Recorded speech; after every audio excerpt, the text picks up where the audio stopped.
Present అధికారులందరికీ మీ 6 నెలల honeymoon అయిపోయింది. ఇక ఒళ్ళు వంచి పని చేయండి అంటూ పవన్ కళ్యాణ్ చెప్పిన మాటలే ఇప్పుడు సంచలనంగా మారాయి. ఖచ్చితంగా ఇప్పుడు రాష్ట్రానికి సంబంధించి కూటమి ప్రభుత్వం వచ్చి 6 నెలల సమయం గడిచిపోయింది. సో ఇప్పుడు అధికారులు ఇన్ని రోజుల పాటు ఏది చేసినా చేయకపోయినా, అది కరెక్ట్ అయినా కాకపోయినా, సమస్యలు ఉన్న వాటిని తీర్చకపోయినప్పటికీ కూడా సైలెంట్ గా ఉన్నాం. ఓకే, ఇంకా వాళ్ళకు అనుభవం వస్తుంది కదా. ఇప్పటి వరకు ఎంత అనుభవం ఉన్నప్పటికీ, గత ప్రభుత్వ హయాంలో ఏం చేసినప్పటికీ వాళ్ళు చేశారో చేయలేదో అదంతా పక్కన. ఇప్పుడు మన ప్రభుత్వం ఉన్నప్పుడు మన పనితీరుని చూస్తారు, కానీ ఆ ప్రభుత్వంలో చేయలేదు చేశారని ఎవరు కూడా మాట్లాడరు. ఇప్పుడున్న ప్రభుత్వం చేస్తుందా లేదా ఇది మాత్రమే చూస్తారు. సో ఈ 6 నెలల సమయంలో మీకు ఒక హనీమూన్ లాగా, ఎందుకంటే మీరు ఏం చేసినా కూడా ఎవరు ఏం అనలేదు. సో ఇప్పటి నుంచి మాత్రం ఖచ్చితంగా మీరు ఒళ్ళు వంచి పని చేయాల్సిందే. ఒక విధంగా ఆయన చెప్పింది ఏంటంటే, ఇప్పుడు మనకి ఆయన హనీమూన్ అనే పదాన్ని కూడా ఇంకా తప్పుపట్టే వాళ్ళు తప్పుపడతారు. కానీ ఇప్పుడు ఒక పెళ్ళైన వాళ్ళు అంటే వాళ్ళకి ఇప్పుడే అన్ని పద్ధతులు కానీ ప్రతి ఒక్కటి ఇప్పుడిప్పుడే తెలుస్తాయి కాబట్టి టైం అంత వరకు ఇది నేర్చుకోండి, ఇది చెయ్యండి, తర్వాత ఇప్పుడు పని చేయండి. సో ఇప్పుడు మీకు చెప్తున్నాను, మీ విషయంలోనే కాదు, నేను కూడా ఒళ్ళు వంచి పని చేస్తా. సీఎం చంద్రబాబు నాయుడు కూడా ఒళ్ళు వంచి పని చేస్తాడు. అది ఎవరి కోసం? మన కోసం కాదు, ప్రజల కోసం. సో ఇప్పుడు రాష్ట్రంలో మన ప్రభుత్వం వచ్చి ఇక్కడ 6 నెలల సమయం గడిచిపోయినప్పటికీ ఎన్నో నేరాలు జరుగుతూనే ఉన్నాయి, ఎన్నో ఘోరాలు జరుగుతూనే ఉన్నాయి, అక్రమాలు అన్యాయాలు ఇంకా కూడా జరుగుతూనే ఉన్నాయి. సో మనందరం కూడా ఎప్పుడు మాట్లాడుకుంటూనే ఉంటాం. గత ప్రభుత్వ హయాంలో ఇలాంటివన్నీ కూడా చూసాం. మనం వచ్చిన తర్వాత ఇలాంటి వాటికి తావు లేదు, ఖచ్చితంగా వాటిని నిర్మూలిస్తామని మనం చెప్పుకుంటున్నాం. కానీ ఇప్పటికి కూడా ఇంకా అవి ఆగడం లేదు.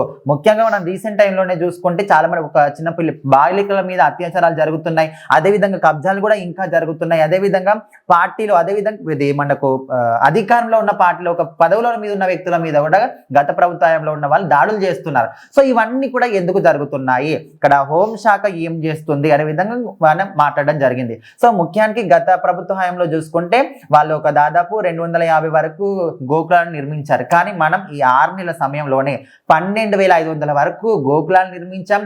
అదేవిధంగా ఎక్కడెక్కడైతే మారుమూల ప్రాంతాల్లో రోడ్లు లేవో రోడ్లు వేపిస్తున్నాం, శంకుస్థాపన చేపిస్తున్నాం.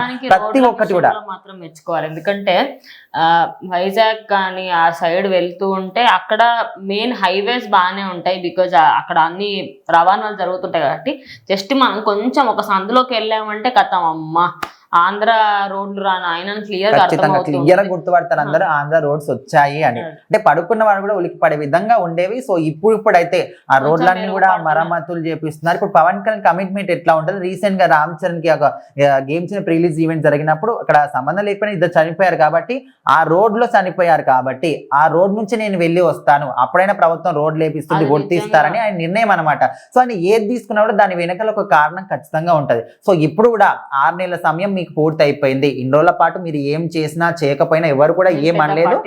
ఇప్పటి నుంచి మీరు ఒళ్ళు వంచి పనిచేయాలి. మీతో పాటు నేను చేస్తాను, ప్రభుత్వం అంతా కూడా చేస్తుంది ప్రజల కోసము. ఎక్కడ ఏ సమస్య జరిగినా, ఎవరికి ఏం ప్రాబ్లం వచ్చినా వెంటనే రియాక్ట్ అయ్యి దాన్ని నిర్మూలించాలి. మన ప్రభుత్వం వచ్చిందే అందుకు అనే విధంగా. ఆయన ఓన్లీ ఎమ్మెల్యేలకి ఎంపీలకే కాదు, కార్యకర్తలకి, జన సైనికులకి, ప్రతి ఒక్కరికి కూడా మీరు ఏదైనా తప్పు ఉంటే ప్రభుత్వానికి చెప్పండి, చెప్తే దాన్ని నిర్మూలించే బాధ్యత మాది అని చెప్పేసి అయితే ప్రజెంట్ కూటమి ప్రభుత్వం ముందుకు వచ్చింది. సో చూద్దాం మరి రేపటి రోజు అభివృద్ధి ఎలా జరుగుతుంది ఏంటి అనేది.